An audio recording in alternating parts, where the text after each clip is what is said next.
Bonjour tout le monde, mon nom est Robert Gauthier et puis bienvenue au réseau qui s'appelle Lumière sur la prophétie biblique. La semaine passée, j'ai mentionné que les petits prophètes étaient un complément, hein, des prophètes les plus grands. C'est-à-dire qu'ils nous donnent beaucoup de détails, beaucoup d'informations qu'on ne retrouve pas dans les plus grands des prophètes. Alors les petits prophètes deviennent très importants. Et puis, pour ceux qui suivent notre réseau, Lumière sur la prophétie biblique, on a fait dans le passé toute une série sur un bon Daniel, hein, parce qu'un bon Daniel peut aller partout dans les Écritures. Aujourd'hui, on va prendre un passage dans l'Épître aux Romains. OK?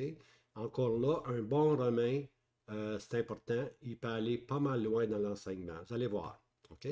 Maintenant, si je veux faire un court résumé ici, là, on a pris Osée. Hein? Le petit prophète qu'on a pris le premier, c'est Osée. Puis Dieu a dit à Osée, prends-toi une femme prostituée. Hein?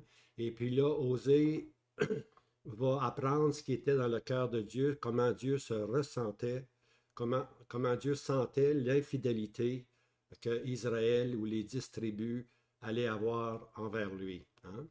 Et puis là, on a lu que la sentence était donnée, Lo ami, pas mon peuple, plus de miséricorde, Lo rukama, j'Israël, je vais te parsemer. Ça, c'était le livre de Osée. Là, ce qu'on est arrivé maintenant dans le prochain, qui est Joël. Hein? Le prochain, Joël. Joël, il dit, il présente le jour de l'Éternel, sonner de la trompette. Hein? C'est un jour sombre, ténébreux. Le jour de l'Éternel vient, un jour de ténèbres et d'obscurité, un jour de nuée. Alors, Joël présente le jour de l'Éternel, le jugement, les jugements derniers de Dieu, pour ainsi dire. Et puis, lorsqu'on est arrivé à Amos, ben là, à Amos, il y avait une certaine répétition à cause de 3 transgressions, hein, et à cause de 4. Alors, naturellement, 3 transgressions, la coupe était pleine, la quatrième, la coupe débordait. Alors Dieu annonce les jugements par Amos sur les nations qui sont autour d'Israël. Il y a 6 nations qui sont nommées. Et ensuite, il parle aussi des 10 tribus, puis il parle aussi des 2 tribus. Alors ça, c'était Amos. Hein? Maintenant, on arrive avec Abdias. Et puis Abdias, ce qu'il faut se souvenir, là, c'est t'aurais pas dû. C'est répété, je pense, 7 fois. T'aurais pas dû. T'aurais pas dû. T'aurais pas dû. Alors, c'est ça qui est un peu le thème du livre de Abdias. Abdias, il va nous conter toute l'histoire de, de, de Ésaü, qui était le jumeau de Jacob. OK? Maintenant, maintenant, on va aller dans le Nouveau Testament, parce que là, on va voir comment l'apôtre Paul se sert de Ésaü et puis de Jacob pour parler aux Juifs. Alors, si vous permettez, on va aller ici, juste faire certain que j'ai mon pointer.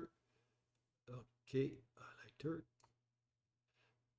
Bon, OK, voilà. Ésaü et Jacob, des jumeaux, 2 jumeaux.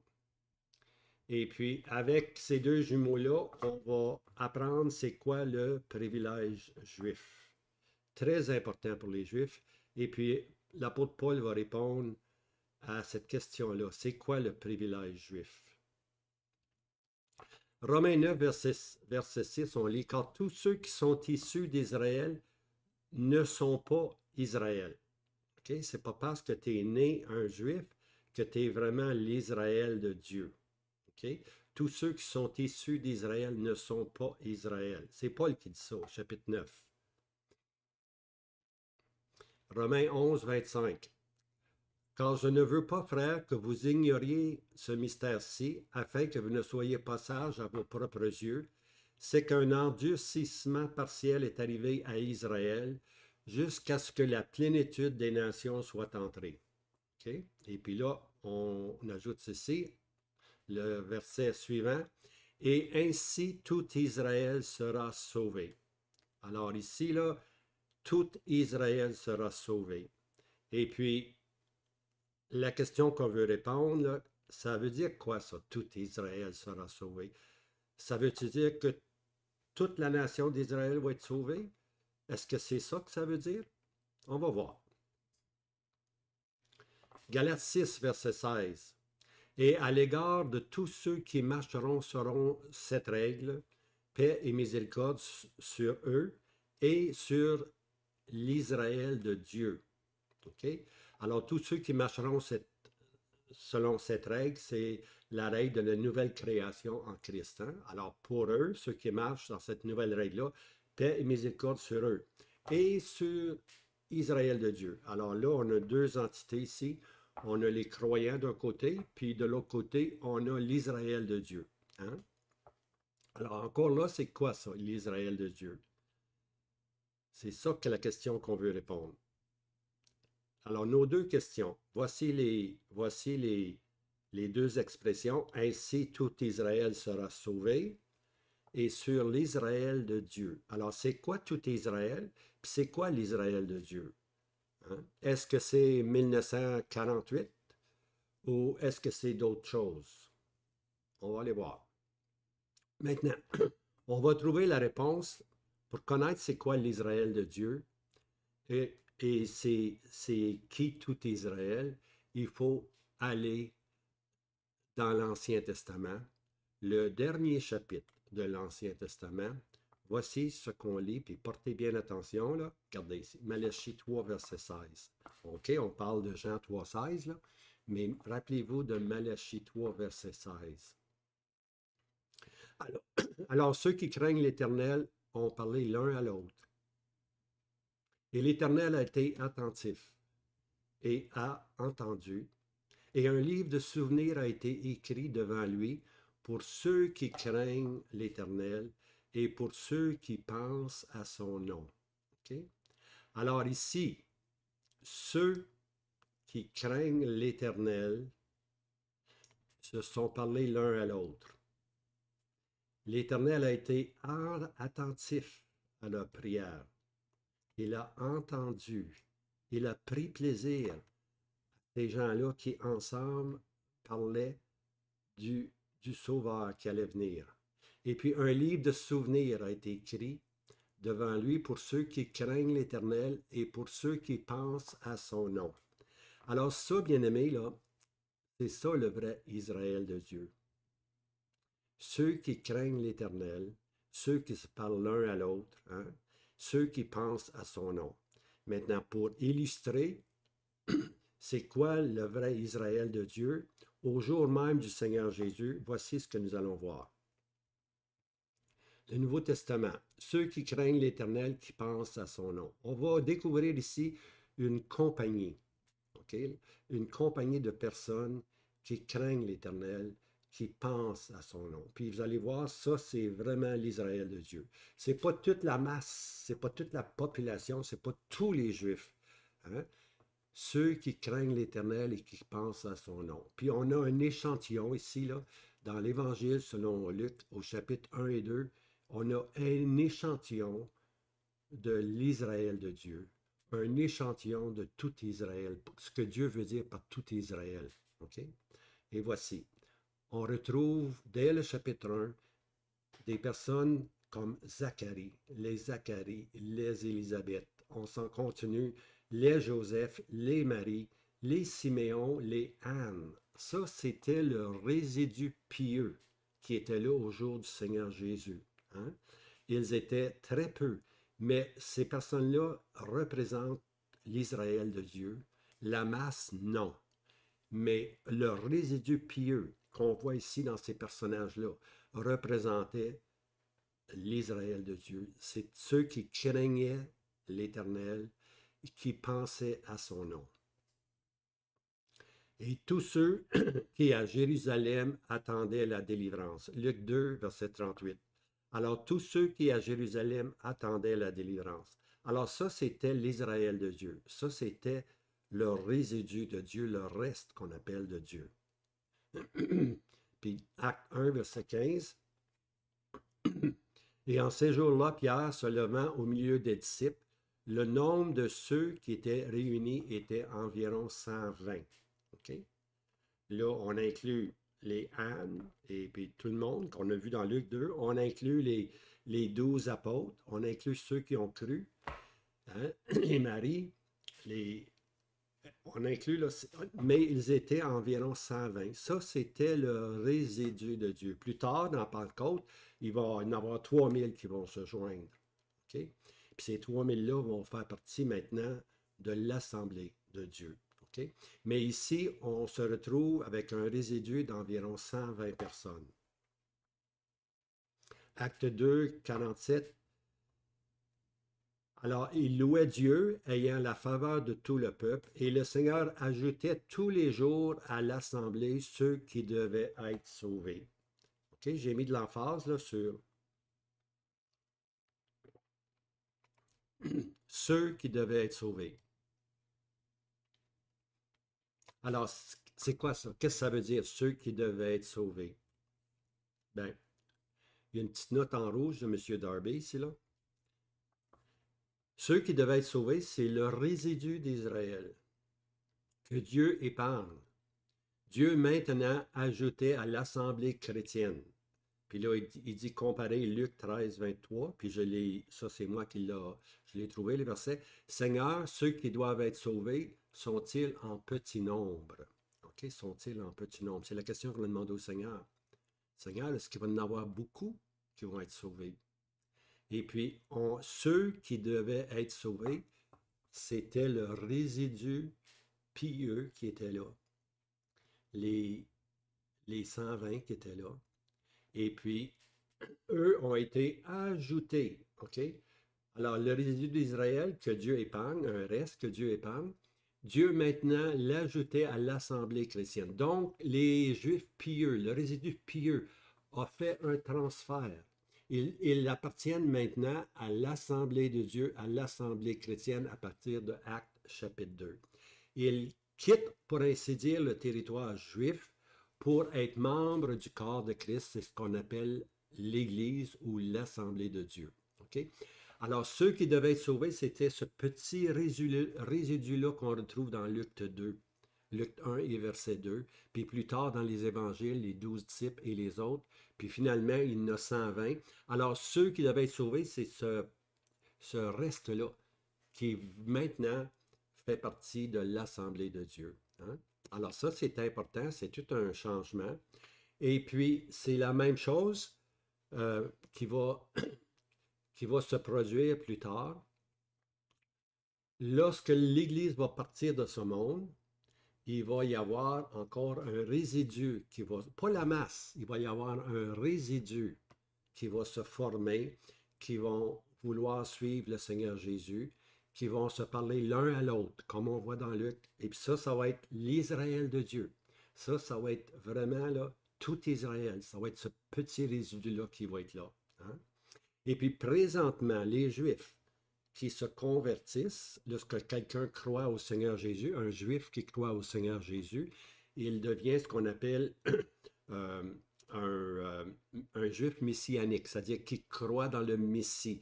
Alors, ce Juif-là, aujourd'hui, qui se convertit maintenant, là, il fait partie du corps de Christ, il fait partie de l'épouse. Okay?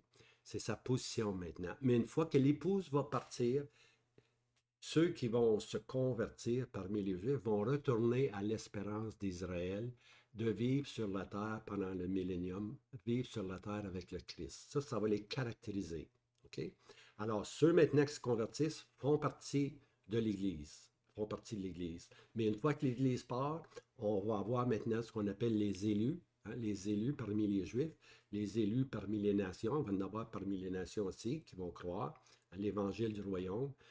Eux ceux vont vivre sur la terre pendant 1000 ans. Nous, on est au ciel pour l'éternité avec le Seigneur Jésus.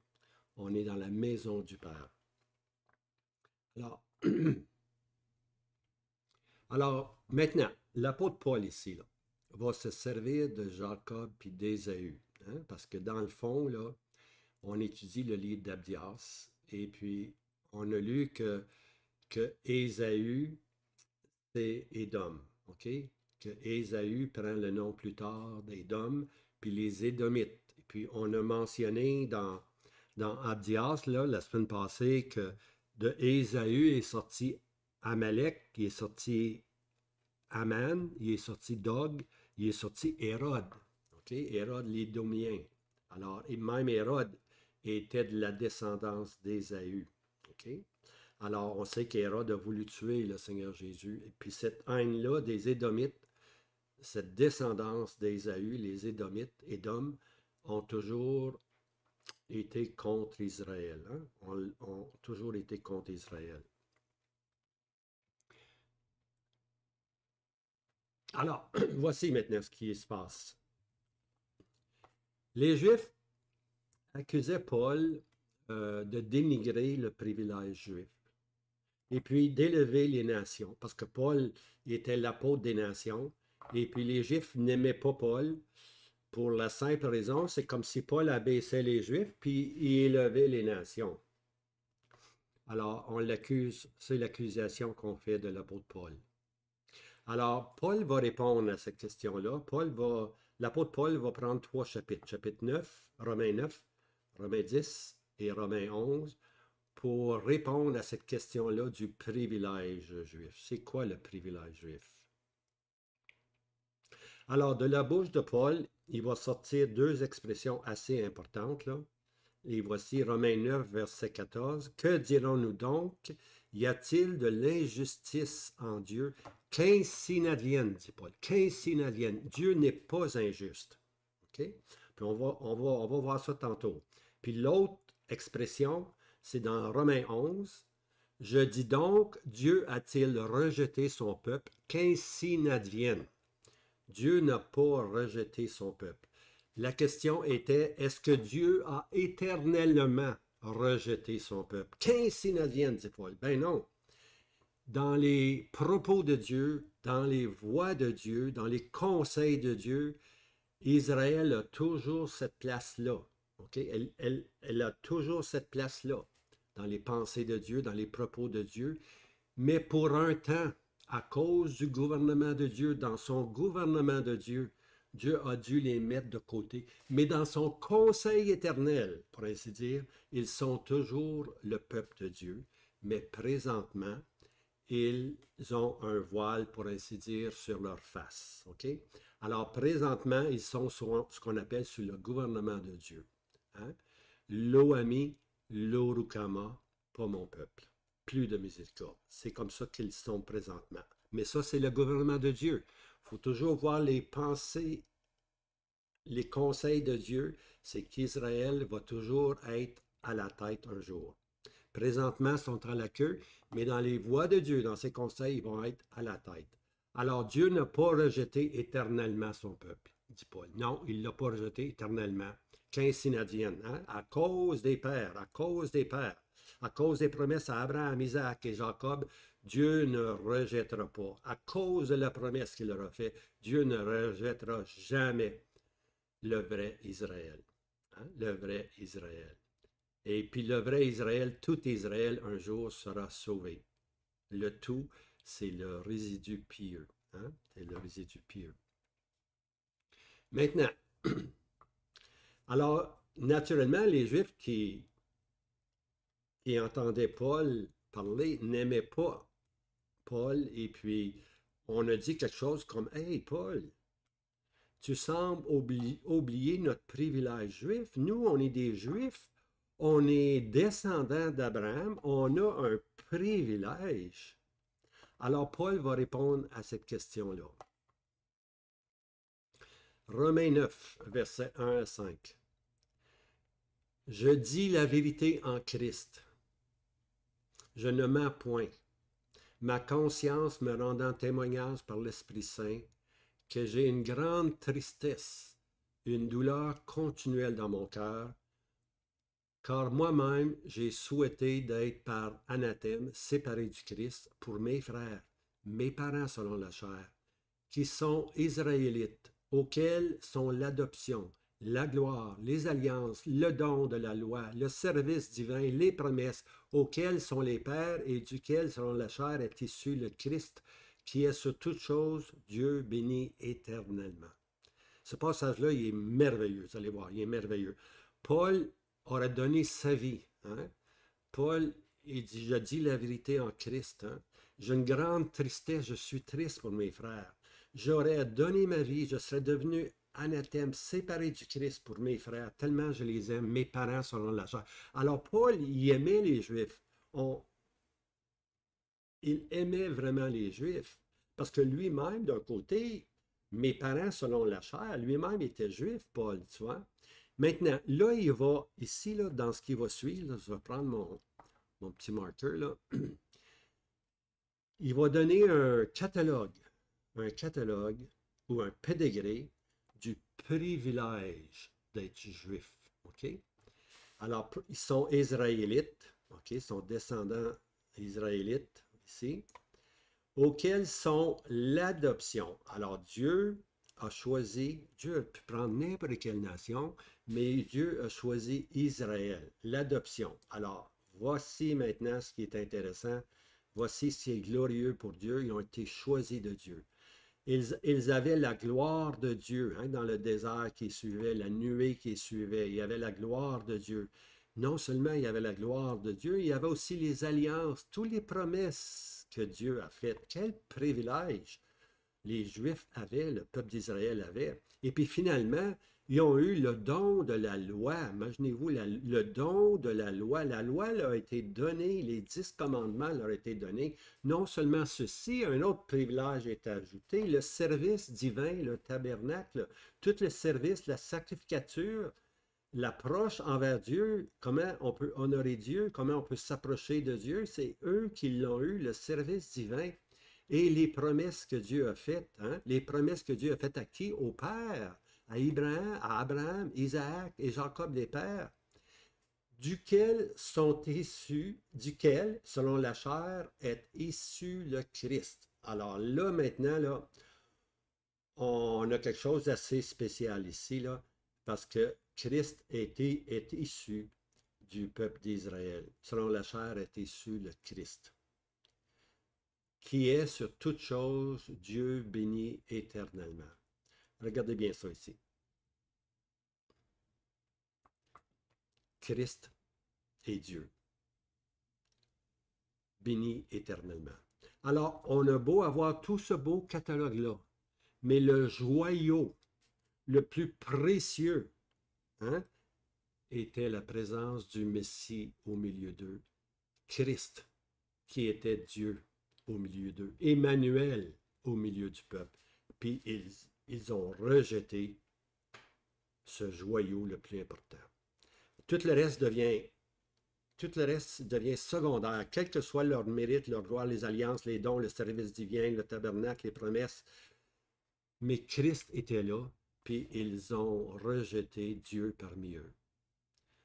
Alors Paul leur dit, vous avez manqué le bateau, les amis. Vous avez vraiment manqué le bateau. Christ est venu.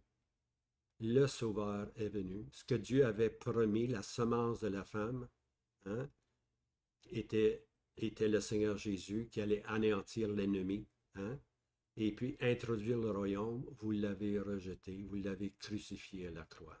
Hein. Alors voilà maintenant le privilège juif, il l'avait vraiment oublié, il l'avait mis de côté, parce que le privilège juif, c'est Christ. Le privilège juif, c'est Christ. Avoir Christ. Romains 9,6, on lit ceci. Ce n'est pas cependant comme si la parole de Dieu avait été sans effet, car tous ceux qui sont issus d'Israël ne sont pas d'Israël. Alors, tous ceux qui sont issus d'Israël ne sont pas d'Israël. Hein? Ça ne veut pas dire, parce que tu es né juif, que tu es Israël. OK? Et puis ici, j'ajouterai Romains 9, verset 7.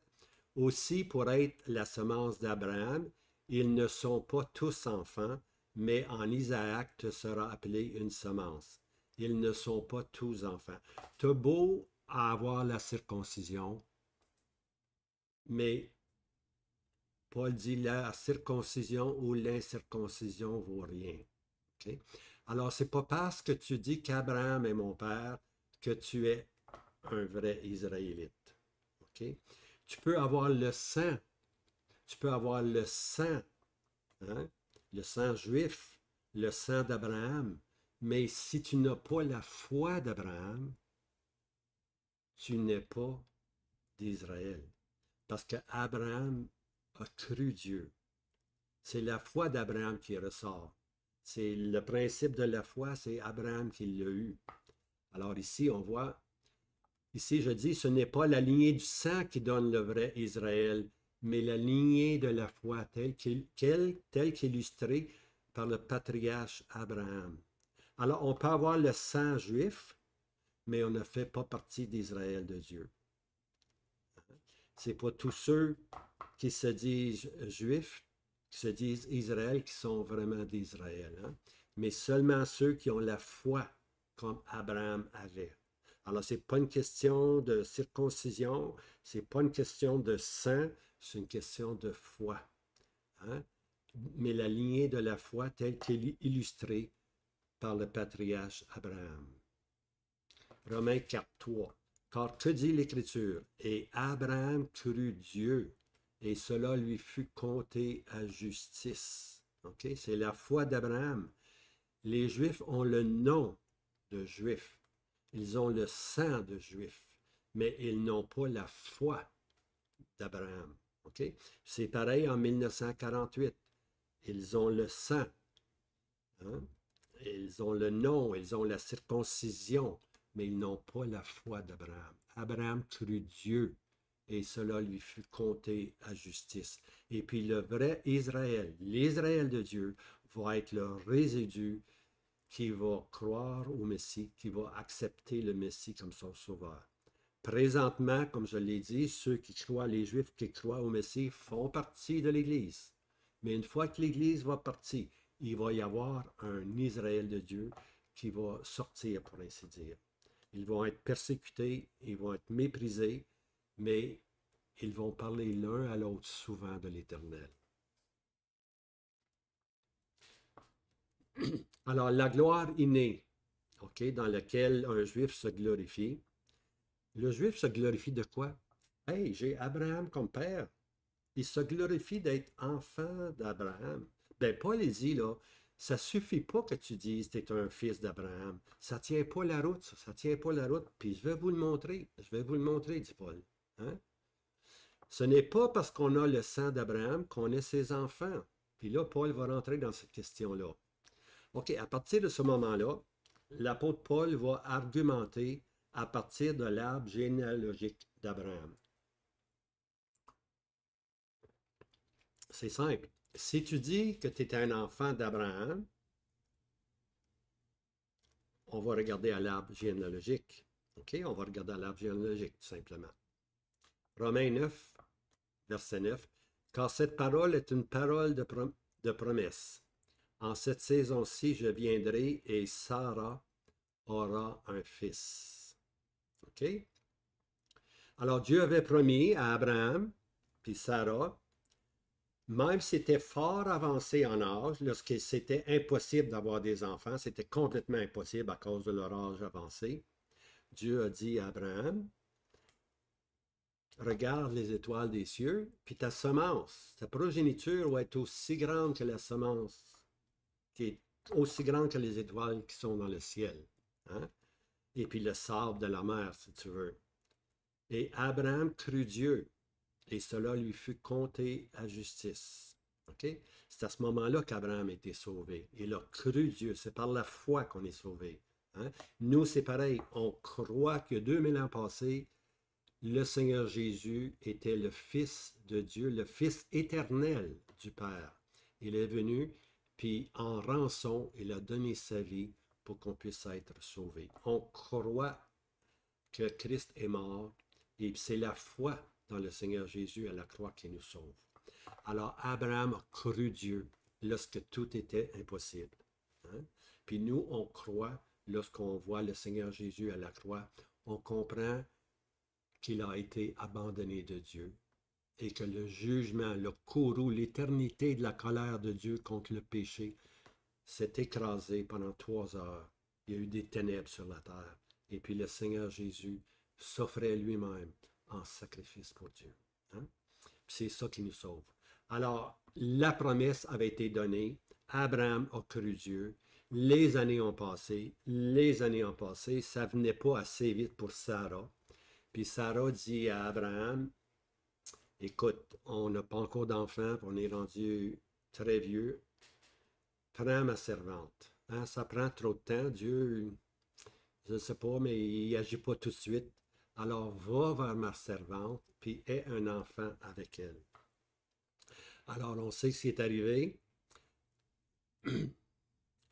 OK, la promesse d'un fils se fait attendre et Sarah offre sa servante Agar à Abraham.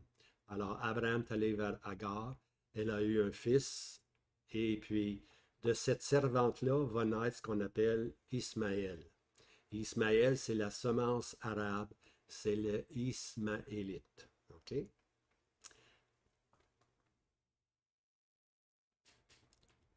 Donc, dit Paul, ces derniers aussi sont fils d'Abraham. Si on veut parler des enfants d'Abraham, bien voici un exemple. Paul dit, voici un exemple. Regardez Sarah qui donne sa servante à Abraham, puis là, ils ont un enfant, c'est la semence d'Abraham qui est là, et puis c'est les Ismaélites qui vont apparaître. C'est les fils d'Ismaël. Alors, les fils d'Ismaël, sont aussi des enfants d'Abraham, sont aussi des fils d'Abraham, n'est-ce pas? Eh boy, ça n'a pas passé. Ça n'a vraiment pas passé. Regardez, non, non, non. Ils disent non, non, non, c'est pas vrai, ça se peut pas. Puis la réponse, c'est quoi? C'est juste une servante. Agar, c'est juste une servante. Tu peux pas, Paul, prendre cet exemple-là. C'est pas correct, Paul. Tu peux pas. Alors, l'apôtre Paul va dire, alors, les Juifs disent, tu ne peux pas prendre cet exemple-là. Alors, voici maintenant, Paul va répondre, va dire, OK, OK, vous n'acceptez pas les Ismaélites. Maintenant, d'abord, je vais vous donner un autre exemple. Cette fois-ci, je ne prendrai pas une servante. Romains 9, verset 10.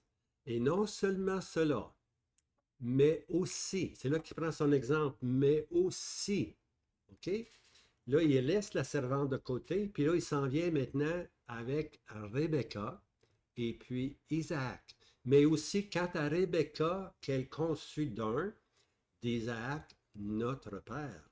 Okay? Alors là, là, maintenant, il va prendre Rebecca, qui est mariée avec Isaac, et puis ils vont avoir des enfants, ils vont avoir un couple jumeau.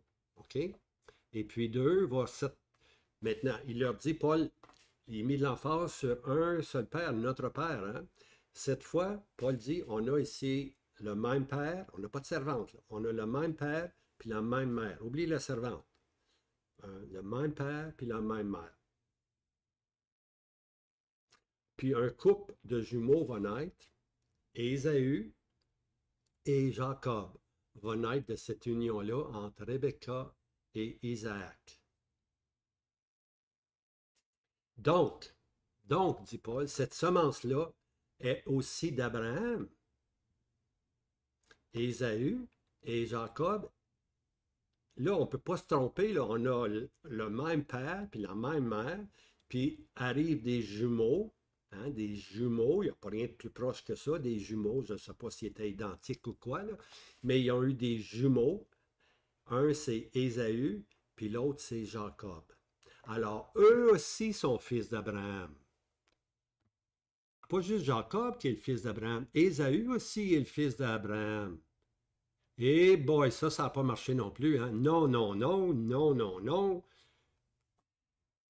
Ésaü est Édom. Les Édomites ne peuvent pas être fils d'Abraham. Tu vois, là, là, les Juifs ne savaient plus quoi dire maintenant. Là. Parce que s'ils se disent fils ou enfants d'Abraham, hein, alors ils doivent accepter les Édomites, ils doivent accepter aussi Ésaü. Pas juste Jacob, Ésaü aussi est sorti de Rebecca. Tu vois? Alors, pour eux, c'était une abomination que les Édomites peuvent pas être fils, que les Édomites ne peuvent pas être fils d'Abraham. Ils peuvent pas, ils peuvent pas accepter, ils peuvent pas accepter le principe que ce ne sont que le privilège juif n'appartient pas seulement à ceux qui ont le sang. Parce que Édom et puis Ésaü avaient le même sang de la mère puis du père. Hein? Alors là, maintenant, il vient de détruire tout l'argument du privilège d'être juif. Tout l'argument du privilège d'être juif disparaît parce qu'ils doivent accepter les Édomites comme ils doivent aussi accepter la servante Agar puis Ismaël. Hein? Alors, c'est toute une claque, pour ainsi dire, pour les Juifs. Romains 9, verset 11, on lit ceci. Car avant que les enfants fussent nés, et qu'ils n'eussent rien fait de bon ou de mauvais, afin que le propos de Dieu, selon l'élection, demeurât non point sur le principe des œuvres, mais sur celui qui appelle. Alors, avant que les enfants fussent nés, là, il parle de Ésaü puis Jacob, avant que les enfants fussent nés, et qu'ils n'eussent rien fait de bon ou de mauvais. Donc, les enfants sont dans le ventre de Rebecca, et puis Rebecca reçoit elle reçoit des coups de pied, pour ainsi dire, parce que là, il y a deux jumeaux, il y a des jumeaux, alors tu as 4 pieds qui la frappent, et puis elle va aller voir l'Éternel pour lui demander qu'est-ce qui se passe ici, tu vois. Mais les enfants n'avaient rien fait de bon ni de mauvais, OK? Afin que les propos de Dieu selon l'élection demeurent. Alors c'est ça maintenant. Tout Abdias, ça nous fait connaître les propos de Dieu, puis l'élection de Dieu qui demeure. C'est ça qui est l'arrière-plan de Abdias. On va aller plus loin. Romains 9, verset 12. Et il lui fut dit, le plus grand sera asservi au plus petit. Alors, lorsque Rebecca a eu les coups de pied dans son ventre, elle est allée trouver l'Éternel, puis c'est à Rebecca que Dieu révèle que le plus grand sera servi au plus petit. Et puis ici, on va lire un peu plus loin, ainsi qu'il est écrit, j'ai aimé Jacob et j'ai haï Ésaü. C'est un passage qu'on va développer aussi dans ce qui va suivre. Okay? Donc, Rebecca, elle a eu la révélation qu'il y avait deux nations dans son ventre. Hein? Puis que le plus grand sera servi au plus petit, c'est-à-dire le plus grand, c'est celui qui naît le premier, qui était Ésaü, puis le plus petit, c'est Jacob qui est sorti en deuxième lieu, pour ainsi dire, qui tenait le talon de son frère. Hein? Alors, Paul, il répond à ceci, j'ai aimé Jacob et j'ai haï Ésaü. Alors, Paul il dit dans Romains 9, verset 14, que dirons-nous donc? Y a-t-il de l'injustice en Dieu? Qu'ainsi n'advienne. Qu'ainsi n'advienne. OK? Comme je disais, on va passer à travers ça graduellement. Car avant que les enfants fussent nés et qu'ils n'eussent rien fait de bon ou de mauvais, afin que les propos de Dieu selon l'élection demeurât. Alors, avant que Jacob, puis avant qu'Ésaü naisse, il n'avait rien fait de bon ni de mauvais. OK? Il n'avait rien fait. Ça, c'est important à saisir.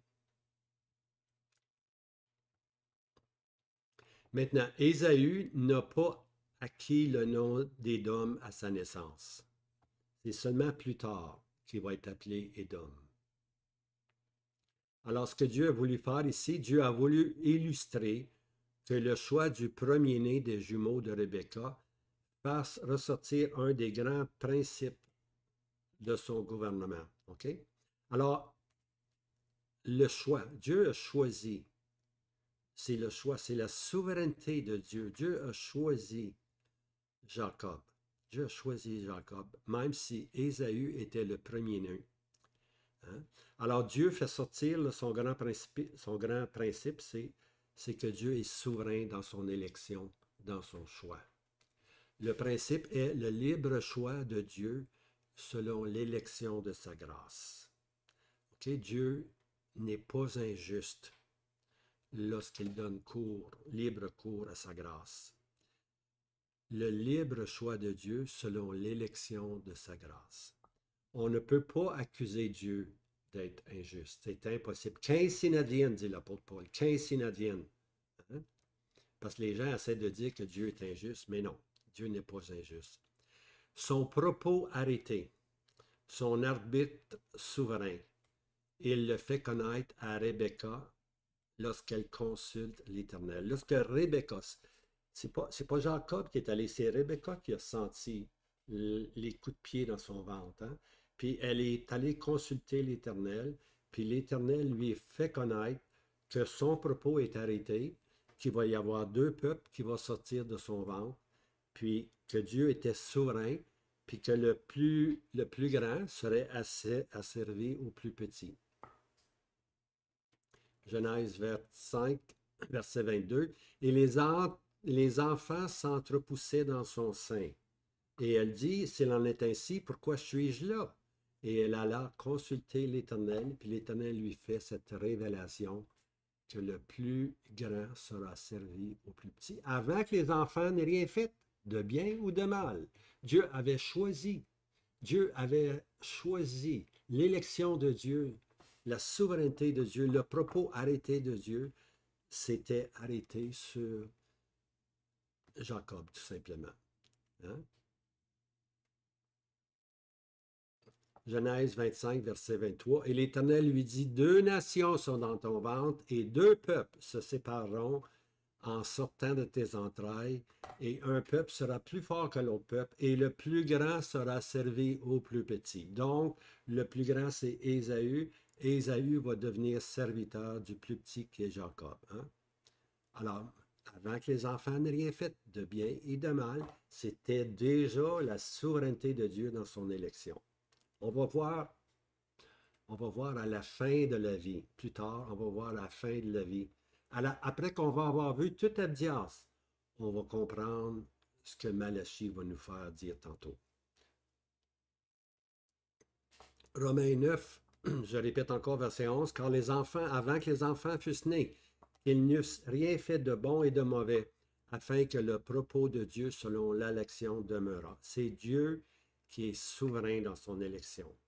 Son élection de grâce, Dieu choisit qui il veut, puis jamais Dieu se trompe, jamais Dieu se trompe, il n'y a aucune injustice en Dieu. OK? C'est important à bien saisir ceci. Il n'y a rien de malédiction prononcée envers Ésaü dans cette sentence. Hein? La sentence, c'est que le plus grand serait asservi au plus jeune. Alors, il n'y a rien de malédiction là-dessus, sauf que Dieu revendiquait son droit de choisir les héritiers de la promesse. Alors, ce n'est pas une malédiction sur Ésaü. Ésaü allait céder son titre de premier-né à Jacob. Hein? Puis c'était Dieu qui revendiquait ce droit-là de choisir l'héritier de la promesse. Même avant que les enfants soient nés, avant qu'ils aient rien fait de bon ou de mauvais, Dieu avait choisi ceci. Dans nos études sur Abdias, nous allons parcourir la vie que Ésaü et Édom. Il faut toujours se rappeler, hein, Genèse 36. Je vous encourage à lire Genèse 36. Vous allez lire 5-6 fois Ésaü et Édom. Okay, lorsqu'on va parler d'Édom, lorsqu'on va parler des Édomites, c'est le nom que Ésaü va prendre lorsque Ésaü va céder son droit d'aînesse pour un plat de lentilles, pour ainsi dire. À ce moment-là, son nom va être changé à Édom, hein, roux, pour ainsi dire. On va le voir lorsqu'on va arriver dans Abdias. On va tout prendre ça dans les versets d'Abdias.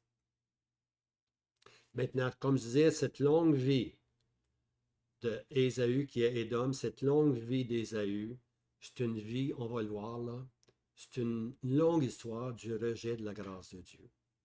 Rejette. Ésaü rejette.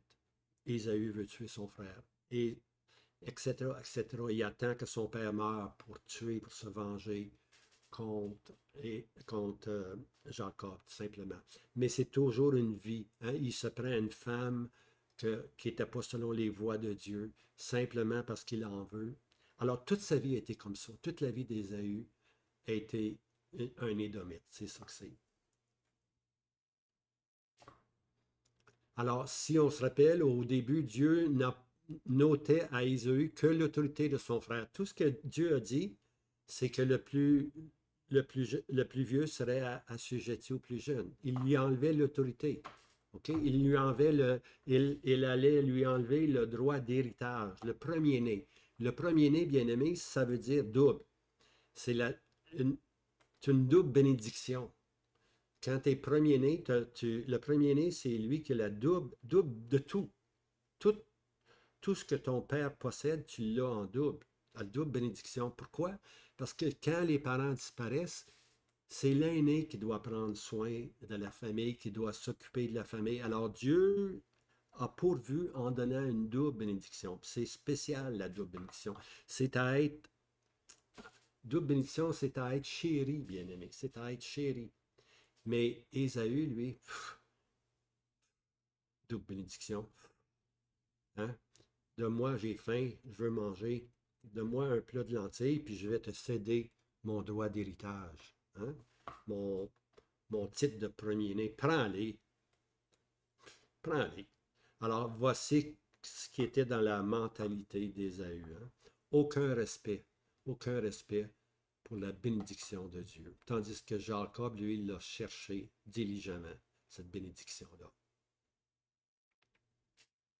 Alors, même après son acte profane, hein, de rejet du premier-né, du droit de premier-né, il reste encore une bénédiction réelle de la part de Dieu. Ça, c'est important parce que ne faut pas penser que Dieu a souhaité la malédiction, hein, que Dieu a souhaité la malédiction à Ésaü. Au contraire, Dieu a souhaité la bénédiction d'Ésaü.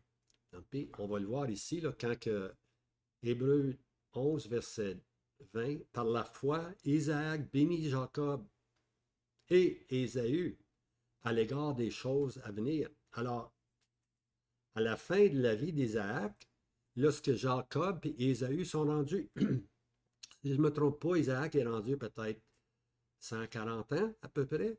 Jacob et Ésaü sont rendus à peu près à 100 ans. Okay?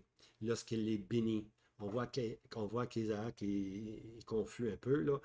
Mais il va donner une bénédiction aux deux. On voit les voies de Dieu de bénir Jacob et de bénir Ésaü. Puis voici le verset. Cette bénédiction, il est vrai, était de moindre valeur, mais elle était réelle de la part de Dieu. Isaac bénit Jacob et Ésaü. Et voici la bénédiction. Genèse 27, verset 39. Et Isaac, son père, répondit et lui dit, voici ton habitation sera en la graisse de la terre et en la rosée des cieux d'en haut. La graisse de la terre parle d'une place, une bonne place, ok, un bon endroit, la graisse de la terre.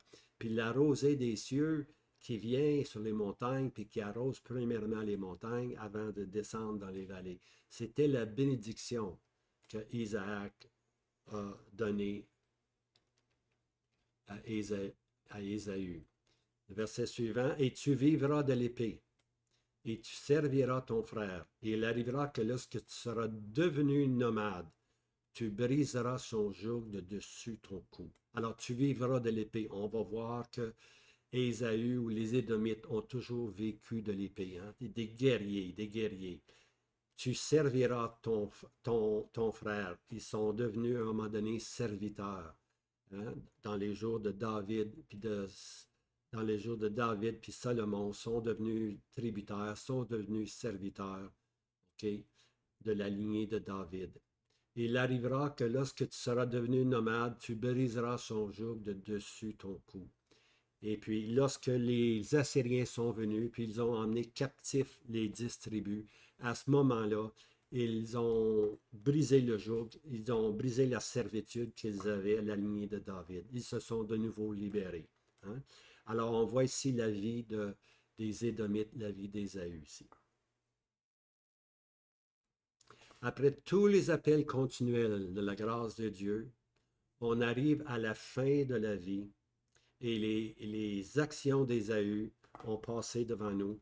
Et dans le dernier livre de la Bible, nous lisons cette déclaration solennelle, Malachie 1.3. J'ai aimé Jacob, j'ai haï Ésaü. J'ai fait de ces montagnes une désolation. J'ai livré son héritage aux chacals du désert. J'ai aimé Jacob, j'ai haï Ésaü. On lit ceci seulement à la fin de la Bible. C'est qu'après qu'on va avoir tout regardé, la vie d'Ésaü, la vie de Édom, on va comprendre ce que Dieu a dit. Mais c'est seulement, Dieu dit ces paroles-là seulement à la fin. Au commencement, Dieu ne dit pas ça. Au commencement, comment ça, enfin, j'ai mis le verset ici, là. OK. Dieu n'a jamais dit ceci au commencement, mais uniquement à la toute fin. Hein? Parce qu'au commencement, ce que Dieu dit dans Romains 11, avant que les enfants fussent nés et qu'ils n'eussent rien, fait de bon ou de mauvais, alors les enfants n'avaient rien de fond. Il n'y avait rien de mal. Dieu n'a pas donné une malédiction. Tu vois, il a juste dit qu'il va perdre son droit d'aînesse. Mais la vie des Édomites, la vie d'Ésaü, nous emmène au passage de Malachie, dès les premiers versets. Dieu dit, j'ai haï. OK, je vais revenir ici pour faire certain, là. J'ai aimé Jacob, j'ai haï Ésaü. OK, j'ai aimé Jacob. On peut comprendre maintenant ce que Dieu dit. Pourquoi? Parce que durant toute la vie, Dieu a essayé de regagner, pour ainsi dire, Ésaü, mais Ésaü n'a jamais voulu accepter les appels gracieux de Dieu de revenir. Et puis Dieu à la fin dit, j'ai haï Ésaü. Mais au commencement, il n'a pas dit ça. Dieu, ce que Dieu fait, il le fait toujours bien. Puis on voit que même à la fin de la vie de, de du père de Ésaü puis de Jacob, Isaac, on voit qu'Isaac aussi a béni les deux. Alors c'est toujours dans les propos de Dieu de bénir. C'est jamais la malédiction. Dieu n'envoie jamais la malédiction. Mais on devient malin. On devient malin. Hein? Nos vies, des fois, deviennent comme ça. On n'est pas né comme ça, mais on devient comme ça, tout simplement. Tu vois? Je pense à, je pense à, à Judas. Judas n'est pas né. Judas n'est pas né traître. Dans les évangiles, on lit, il devint traître. Il n'est pas né traître, il est devenu traître, tu vois. Alors, ici, c'est pareil, tu vois. Ésaü est devenu Édom et toute sa haine, toute la haine d'Édom contre les Juifs a apparu tout le long de sa vie. Okay? Alors Dieu peut dire, j'ai aimé Jacob, mais j'ai haï Ésaü, mais il dit ceci seulement à la fin de sa vie. Après qu'on va avoir étudié Abdias, vous allez être en harmonie avec ce que Dieu dit. Vous allez voir. Alors, avant que les enfants n'eussent rien fait de bon ou de mauvais, alors, Romains 9 à 14, que dirons-nous donc? Y a-t-il de l'injustice en Dieu qu'ainsi n'advienne? Non, il n'y a pas d'injustice en Dieu, bien-aimé. Il n'y a pas d'injustice en Dieu. C'est l'élection, la souveraineté de l'élection de Dieu. Puis lorsque Dieu a choisi Jacob, il l'a fait avec toute la préconnaissance que Dieu a, selon les propos de son élection. Hein? Selon les propos de son élection. C'est ça qu'on va voir dans notre livre d'Abdias. C'est un petit prophète Abdias, un seul chapitre, très peu de versets, mais condensé. Mais ce qui est important de réaliser, c'est que Dieu, c'est l'élection de la grâce de Dieu. Hein? L'élection de la grâce de Dieu. C'est pas parce qu'on se dit juif hein, qu'on est d'Israël. Le vrai Israël de Dieu va être le résidu pieux, tel qu'on a vu dans Luc. Ça va être l'Israël de Dieu. C'est pas parce qu'on a le nom de juif qu'on est Israël. C'est pas parce qu'on est en 1948 qu'on peut dire que tout ce mouvement-là, c'est l'Israël de Dieu. Ce n'est pas l'Israël de Dieu. L'Israël de Dieu, bien-aimé, c'est ceux qui se sont parlés les uns aux autres. Hein? Ceux qui se sont confiés dans l'Éternel. Ça va être l'Israël de Dieu. Présentement, ceux qui se convertissent font partie de l'Assemblée du Dieu vivant. Mais il va y avoir une période subséquente après l'enlèvement où de nouveau, on va voir apparaître l'Israël de Dieu parmi la masse des apostats. Hein? Parmi la masse des apostats, il va y avoir un petit résidu qui va être le vrai Israël, l'Israël de Dieu. Alors que le Seigneur vous encourage, bien-aimés, puis on se revoit bientôt. Passez une belle semaine.